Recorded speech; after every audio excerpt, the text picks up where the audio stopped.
बहुत short term memory loss है मुस्लिमों की। जो मुस्लिम आजादी के समय 600 रियासत का राजा था, आज 6 का भी नहीं है। जो मुस्लिम आजादी के समय 50% से ज्यादा नौकरियों में था, अरबी फारसी लिखता था। अस्सलामु अलैकुम रहमतुल्लाहि व बरकातुहू। नादरीन इकराम, उम्मीद करता हूँ कि आप तमाम ही हजरात खैरियत से होंगे। नादरीन, जैसा कि आप तमाम हजरात को मालूम ही है कि शिमला के अंदर एक मस्जिद को लेकर बवाल होना शुरू हो चुका है, जिसके बारे में कहा जा रहा है कि इसको तोड़ दिया जाए। इसको अवैध बताकर मस्जिद को तोड़ने की साजिश की जा रही है। तो इसी के बचाव में एक गैर मुस्लिम वकील वो खुद इसके बचाव में उतर आए हैं और क्या कह रहे हैं, अपनी बातों के अंदर किस तरह से मुसलमानों को समझा रहे हैं और सीख देने की कोशिश कर रहे हैं।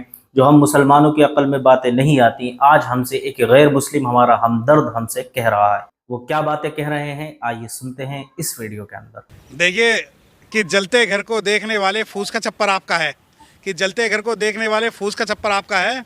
उसके पीछे तेज हवा है, आगे मुकद्दर आपका है। और तेरे कत्ल पे मैं भी चुप था, मेरा नंबर अब आया और मेरे कत्ल पे तू भी चुप है, अगला नंबर आपका है। तो जब आप ये कह रहे हो ये भाजपा राज नहीं कांग्रेस राज है, तो यार ये मुझे एक आपत्ति है मुस्लिमों से, सभी मुस्लिमों से। मैं 50 बार आपके चैनल के माध्यम से कह चुका हूँ, ये मुस्लिम जब तक भाजपा को हराने के लिए कांग्रेस का समर्थन करते रहेंगे, जब जब इनके ऊपर अत्याचार ऐसे होते रहेंगे। साहब काशीराम ने कहा था कि एक हरा नाग है और दूसरा काला नाग है। अब आप ये देखिए, नागनाथ और सांपनाथ की लड़ाई में मुस्लिम पिस रहा है, लेकिन अब मुस्लिमों को क्या चाहिए? राहुल गांधी। मुस्लिमों को क्या चाहिए? कांग्रेस राज। बहुत शॉर्ट टर्म मेमोरी लॉस है मुस्लिमों की। जो मुस्लिम आजादी के समय 600 रियासत का राजा था, आज 6 का भी नहीं है। जो मुस्लिम आजादी के समय 50% से ज्यादा नौकरियों में था, अरबी फारसी लिखता था, सारे रिकॉर्ड रखता था, आज वो 3% भी नहीं है। उसके बाद जो है बाबरी मस्जिद जो करवाई गई वो कांग्रेस के द्वारा करवाई गई। उसके बाद संविधान को दिखाकर और बाबा साहब को दिखाकर मुस्लिमों से ये कहा गया कि भाई हम जो है संविधान के रक्षक हैं।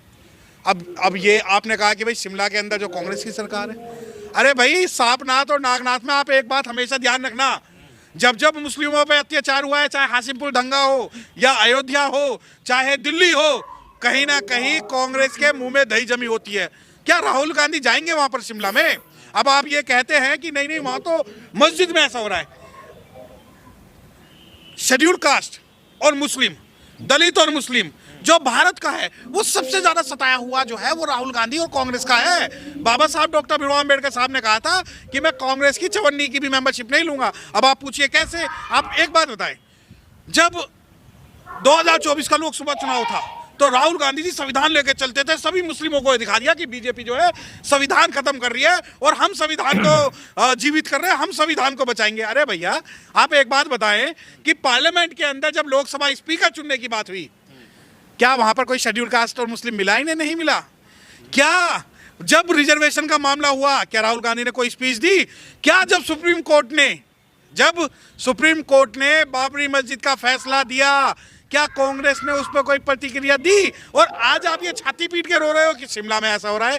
यकीन मानिए कि आप लोगों को, जितने मुस्लिम कम्युनिटी है, दिल्ली के अंदर हमने भी वो दंगा देखा, दिल्ली के अंदर भी हमने देखा। और देखिए दिल्ली के अंदर हुआ सीएनआरसी को लेकर हुआ, सीएनआरसी कौन लाया? सीएनआरसी कांग्रेस लाई। और आज कांग्रेस का कहना यह है कि या तो राजपाट हमें दे दो, वरना आपके साथ ऐसा ही होगा। और शिमला की बात हो, चाहे कर्नाटक की बात हो, चाहे तेलंगाना की बात हो, चाहे पूरे भारत की बात हो, चाहे हाशिमपुरा की बात हो, आज तक कांग्रेस ने मुस्लिमों को, शेड्यूल कास्ट को कोई भी न्याय नहीं दिया है और ना ही देंगे। तो कह रहे हैं ना कि अवैध है मस्जिद जी, अवैध बताकर गिराने की मांग। चलो आप ठीक है, मस्जिद अवैध हो गई, मस्जिद भी अवैध हो गई। क्या मस्जिदों के अलावा भारत के अंदर और कुछ अवैध नहीं है? क्या भारत के अंदर अभी वक्फ प्रॉपर्टी एक्ट आ रहा है, क्या उस पर कांग्रेस ने अपनी प्रतिक्रिया दी कुछ? दूसरी बात आप कहते हैं अवैध है। अरे भाई अवैध तो भारत के अंदर ये नई बिल्डिंग भी बनी है, नई पार्लियामेंट भी बनी है। अब आपका अवैध नहीं है, वैध है, बिल्कुल है। अभी तक वो जो पार्लियामेंट चल रही है उसका जो है वो सैंक्शन प्लान जो अभी तक वो फाइनली कंप्लीशन सर्टिफिकेट उसका नहीं आ पाया है, उसके बाद भी चल रही है। तो जो चीजें अवैध है उस पर आप गैर लोकतांत्रिक और गैर संवैधानिक तरीके से अगर हमला करोगे तो भारत के अंदर जो है संविधान की और इंसानियत की कहाँ बात रह जाएगी? हिमाचल में तो कांग्रेस की सरकार है ना, देखिए वहाँ तो मोहब्बत की दुकान होनी चाहिए, तो नफरत कहाँ से आ गई? आप क्या बात करते हो? शेर का भाई बघेरा, एक उद्दैन और दूसरा तेरा, आपको हिमाचल नजर आ रहा है? मुझे जो नजर आ रहा है तेलंगाना, हैदराबाद, कर्नाटक नजर आ रहा है जहां सुप्रीम कोर्ट के वर्गीकरण के फैसले को सबसे पहले कांग्रेस ने लागू किया। मुझे ये नजर आ रहा है कि कांग्रेस ही वो पार्टी है जिसने बाबू जगजीवन राम को कभी प्रधानमंत्री नहीं बनने दिया। मुझे तो ये नजर आ रहा है कि कांग्रेस ही वो पार्टी है जिसने चौधरी प्रेम सिंह को कभी दिल्ली में प्रधानमंत्री नहीं बनाया। और मुझे 2024 के बाद में भी ये बात पता लगी कि ये इंडिया गठबंधन के नाम पे जो शेड्यूल कास्ट और मुस्लिमों को इन्होंने ठगा है। क्या कांग्रेस और राहुल गांधी भारत का प्रधानमंत्री किसी मुस्लिम को क्या किसी शेड्यूल कास्ट को डिक्लेयर करेंगे? नहीं करेंगे। देखिए इनकी नियति बिल्कुल साफ है कि हम बहुजन समाज पार्टी की बहन कुमारी मायावती को प्रधानमंत्री नहीं बनाएंगे, हम अकबरुद्दीन ओवैसी को प्रधानमंत्री नहीं बनाएंगे, चाहे हमारे पास सत्ता आए या ना आए। मैं तो कहता हूं ना, आप मुस्लिम कैंडिडेट, आप प्रधानमंत्री मुस्लिम को घोषित करो। पूरा बहुजन समाज, अनुसूचित जाति के कुछ लोग चाहे उसका विरोध करें तो मोहल्ले की जो राजनीति है, जैसे आज जब खुदान होता है तो बुद्ध विहार निकलते हैं, और आज इसकी स्थिति पहले मतलब SC ST के जो वो थे उनको ढाया गया, आज मुसलमानों के घरों को और उनकी जगहों को ढाया जा रहा है। ये कहाँ से चली? देखिए एक बात, मेरी बात सुनिए, इस 5000 साल के इतिहास में पहली बार ऐसा हुआ जब शेड्यूल कास्ट आवाज को जो मुंह खोलने लगा है और आवाज उठाने लगा है। परंतु ये देखिए शेड्यूल कास्ट की तुलना अगर मुस्लिमों से करें, मुस्लिम तो राजा रहे हैं, मुस्लिम तो पूरे भारत, पूरे दुनिया के अंदर उनका परचम रहा है। शेड्यूल कास्ट का इतना बड़ा परचम नहीं रहा, उसके बावजूद भी शेड्यूल कास्ट आज अपनी जमहूरियत के लिए, अपनी पहचान के लिए लड़ रहे हैं। परंतु मुस्लिम कहीं ना कहीं कांग्रेस और भाजपा के बीच में पिसकर अपना राजनीतिक, अपना सामाजिक और अपना धार्मिक अस्तित्व खो रहे हैं। यकीन मानिए मुस्लिमों को कांग्रेस ने वो स्लो पॉइजन दिया है जिससे उनकी जो आने वाली पीढ़ियां हैं वो राजनीतिक, सामाजिक और धार्मिक रूप से निस्तनाबूद हो रही हैं। ये बताइए बचाए कैसे? कैसे अपने घर बचाए, कैसे अपनी मस्जिदें बचाए? देखिए मुस्लिम जब तक भाजपा को हराने के लिए कांग्रेस को जिताता रहेगा तब तक मुस्लिमों के साथ भारत के अंदर ऐसे ही होता रहेगा। मुस्लिमों को चाहिए कि अपनी एक अलग पहचान राजनीतिक रूप से बनाएं, अपनी बार्गेनिंग करें। और अब आप कहें कि नहीं नहीं राजनीति से तो कुछ नहीं होता, जब तक मुस्लिम क्या है? Vote bank.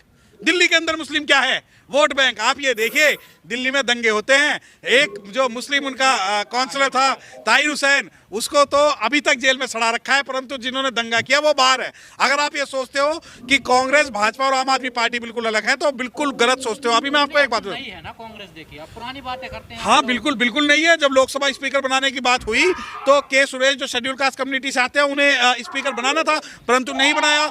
नई कांग्रेस के अंदर मुस्लिमों को कोई स्थान नहीं दिया गया। मीठा मीठा गपगप, फिक्का फिक्का थू थू। क्या कोई लोकसभा स्पीकर पे किसी मुस्लिम का नाम आया? क्या AICC का जो अध्यक्ष है कोई मुस्लिम बनेगा? क्या इंडिया गठबंधन किसी मुस्लिम को प्रधानमंत्री पद का दावेदार बनाएगी? क्या? जब नई कांग्रेस की मैं बात कर रहा हूँ, नई कांग्रेस वही कांग्रेस है ना जो मुसलमानों को कांग्रेस बचा सकती है बस। अच्छा, ये पत्रकार जितने भी हैं जो ये सोचते हैं कि दलित मुसलमानों को कांग्रेस बचा सकती है, दलित और मुसलमान सोचते हैं कि हमें कांग्रेस। देखिए दलितों की 3 कैटेगरी है, एक हरिजन, एक दरिजन और तीसरा जो है बहुजन। तो जो हरिजन और दरिजन है उन्हें तो कांग्रेस ऐसी लगती है कि जैसे कि अब दिल्ली में उथल पुथल चल रही है, उन्हें ऐसा लगता है कि कांग्रेस ही हमें बचाएगी। जबकि अब आ जाओ मुस्लिमों की बात, मुस्लिमों को पूरे भारत में कुछ नजर नहीं आता। मुस्लिमों को नजर आता है कि नई कांग्रेस है। नई कांग्रेस क्या काम करती है ये देखिए, बाबा साहब की तस्वीर हटवाती है, चलो मुस्लिमों से कोई लेना देना नहीं। CA जो लाती है नई कांग्रेस लाती है। उसके अलावा जब केंद्र में सरकार बनाने की बात होती है तो मुस्लिमों को कोई भी बहुत बड़ा पद नहीं दिया जाता। और सबसे बड़ी बात, दिल्ली के अंदर पार्लियामेंट के अंदर एक सांसद को, मुस्लिम सांसद को गालियां दी जाती हैं पूरी पार्लियामेंट के अंदर। अरे मैं आपको बता दूं कि अगर मुस्लिमों की अपनी पहचान होगी, अपनी जमहूरियत होगी तो पूरा इतिहास बदल के रख देंगे। परंतु जिस प्रकार मुस्लिम को क्या चाहिए? भाजपा को हराना है, कांग्रेस को जिताना है, राहुल बाबा नई कांग्रेस लाई है। अरे 70 साल से नई कांग्रेस नहीं ला पाए। सच्चर कमेटी भी ये बात बोलती है, सारी चीजें ये बात बोलती है। तो आज की स्थिति ये है कि कांग्रेस ना तो नई है ना पुरानी, इनकी रगों में वही दुश्मनी का खून दौड़ रहा है जो पहले था। वकील साहब आप ये बताइए, आप कानून के जानकार हैं, कानूनी कोई रास्ता है बचने के लिए? नहीं है या हार मान ली जाए? देखिए कानूनी रास्ता, किस कानूनी रास्ते की बात कर रहे हैं? कहाँ जाओगे? कानून क्या है? कानून जो है सत्ता का जो आदेश है वो कानून है भारत के अंदर। अगर आप कानून की बात कर रहे हैं, आपके पास कोई केस आएगा ये तो आप नहीं बचा पाएंगे। नहीं, मैं तो सुनो, पहले मैं आपको सच्चाई दिखा दूं, उसके बाद मैं केस लड़ूंगा। सुप्रीम कोर्ट के सामने एक मामला गया, मामला था बाबरी मस्जिद का। उस मामले में यह था कि भाई सूट फॉर डिक्लेरेशन फाइल हुआ। सुप्रीम कोर्ट से यह निवेदन किया गया था कि आप ये बता दो कि वहां बाबरी मस्जिद थी या रामलला का मंदिर था। सुप्रीम कोर्ट कंफ्यूज हो गया कि यार अगर मैं ये कह दूं कि बाबरी मस्जिद थी तो हमें जो मलाई के पद नहीं मिलेंगे, हमें जो NHRC का चेयरमैन नहीं मिलेगा, तो उन्होंने क्या काम किया, एक ट्रस्ट बना के दोनों को डिवाइड कर दिया, सूट फॉर डिक्लेरेशन को सूट फॉर पार्टीशन कर दिया। अब आ जाओ कि मेरे पास केस आएगा, हाँ केस आएगा, लड़ेंगे जरूर, परंतु इस भारत के अंदर जो है वो डिसीजन तो हो रहे हैं, न्याय नहीं हो रहा, जस्टिस नहीं हो रही। दूसरी बात, कहाँ जाएंगे मुसलमान? मुस्लिम मार के, काट के, गाय के नाम पे, गौ कसी के नाम पे गायब दिल्ली से कर दिया जाता है, बाहर से कर दिया जाता है। मुझे बता दो किसी को अगर आज भी इंसाफ मिला हो क्या भारत के अंदर? क्या अगर देखे विश्वास किस पे करें मुसलमान? कांग्रेस को भी अब दिक्कत होने लगी मुसलमानों से, हिमाचल में उनके मंत्री कह रहे हैं देखिए। नहीं, अरे ये सुनिए बीजेपी पहले से यार, ये तो आपसे मेरी आपत्ति, किस पे विश्वास मुझे एक बात बताओ ना, ये कौन मुस्लिम ही तो हैं जो कांग्रेस को सिर पे ढो रहे हैं? आज क्यों चिल्ला रहे हैं? क्यों चिल्ला रहे हैं? जो कांग्रेस कर रही है मुस्लिमों को तो आंख मीच के स्वीकार कर लेना चाहिए। उन्हें तो CAA NRC भी स्वीकार करनी चाहिए, जो हिमाचल में हो रहा है वो भी स्वीकार करना चाहिए। नहीं, पिटते ना रहे, अपनी गुलामी स्वीकार करें कि राहुल बाबा नई कांग्रेस लाए हैं और मुसलमानों के जो है वो समर्थन में होंगे। बिल्कुल भी ऐसा दुकान बंद हो नहीं ना, दुकान कहाँ से चलेगी? अब एक मुझे बताएं, सबसे पहली बात कि जितने भी कांग्रेस शासित प्रदेश हैं उनके अंदर में मुख्यमंत्री कितने मुस्लिम हैं ये बता दें। इनके कैबिनेट अगर बनती तो उसमें कितने मुस्लिमों को रखते?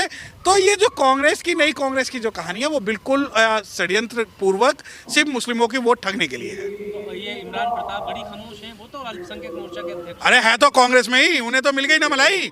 वह इमरान प्रतापगढ़ी एकमात्र थोड़ी है, दुनिया भर के जो है कांग्रेस के अंदर है, जो गरियाते थे, जो मंचों पे से गरियाते थे, आज वो भीगी मेमने बन चुके हैं, क्योंकि कांग्रेस जो है आपको स्लो पोजीशन दे रही है। मुशायरा लूटना, महफिलें लूटना, नहीं अब बाती तकरीरें करना। अरे तो मुस्लिमों को क्या चाहिए? मुस्लिमों को क्या चाहिए?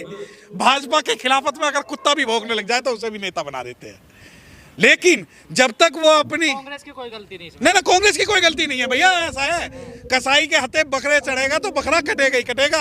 आप अगर कांग्रेस को अगर कह रहे हो कांग्रेस ने ये किया, कांग्रेस ने वो किया, देखिए मैं खुल के कहता हूँ, मैं खुल के करूंगा तेरे जुल्म की मुखावलत, तू वक्त का तख्ता नशिया, कोई खुदा नहीं। मेरा नेता राहुल गांधी नहीं है, मेरा नेता मोदी नहीं है, मैं एक थर्ड फ्रंट की बात करता हूं, और उसमें चाहे मेरी आने वाली पीढ़ियां खत्म हो जाए, परंतु मैं इस सांपनाथ और नागनाथ का समर्थन नहीं करूंगा। भारत के अंदर मुस्लिमों को क्या चाहिए? राहुल बाबा, इंडिया गठबंधन, नई कांग्रेस, नया संविधान। ये खून इनकी रगों में वही दौड़ रहा है जो 70 साल पहले था, जो मुस्लिमों से नफरत करता था। तो और देखा आपने किस तरह से गैर मुस्लिम वकील हमें अपनी अच्छी एडवाइस देते हुए नजर आ रहे हैं कि हमें क्या करना चाहिए और क्या नहीं करना चाहिए। और ये तमाम सारी पार्टियां जो हिंदुस्तान के अंदर हैं सिर्फ मुसलमानों को अपनी वोट बैंक की जगह इस्तेमाल करते हैं। इसके अलावा ये कभी भी हमदर्दी वाली बात नहीं करते हैं। हम सबको सोचने समझने की कोशिश करनी चाहिए और अपने मुस्तकबिल को देखते हुए अपना माइंड सेट करना चाहिए। अस्सलामु अलैकुम व रहमतुल्लाह।